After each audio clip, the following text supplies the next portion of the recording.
he did a good job on telling us what schizophrenia is, what the 3 types of symptoms are, and the different types of treatment. The visual is good. I like the bar graph. I like the statistics that show the likelihood of having schizophrenia. He could have not looked at his cards as much, because he looked down throughout the presentation and had a little more enthusiasm just to connect with the audience a little better.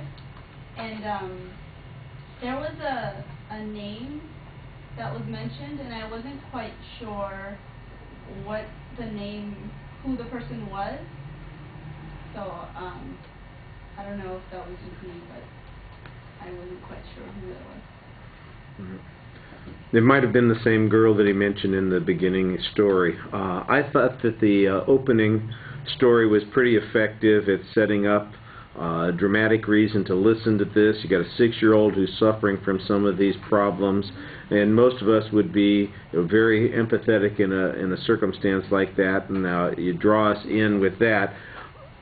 I think you come back to that story once, and I think similar to the speech that we heard earlier, if you came back a couple more times, I think it would give it a little bit more energy and personality. Your presentation needs to do that as well, and you need to pick up the pace a little bit and try to read a lot less. But you do have a lot of good information in the speech. I thought you did a nice job getting substantive information in the speech. You've got some statistics, you've got a lot of quoted material, you've got some definitional issues, so you're doing a good job on that.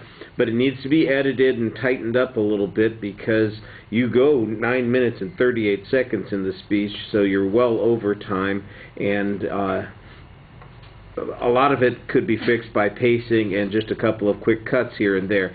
The visual, you only basically had the one visual, the bar graph with the risk factors listed by genetic relationship, and I thought that that was pretty interesting.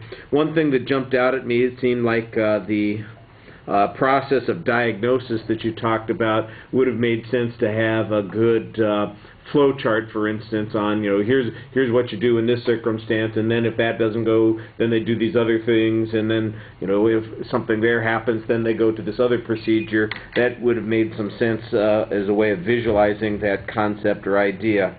Otherwise, like I said, I thought the visual part was a little bit underdeveloped. All right, thank you.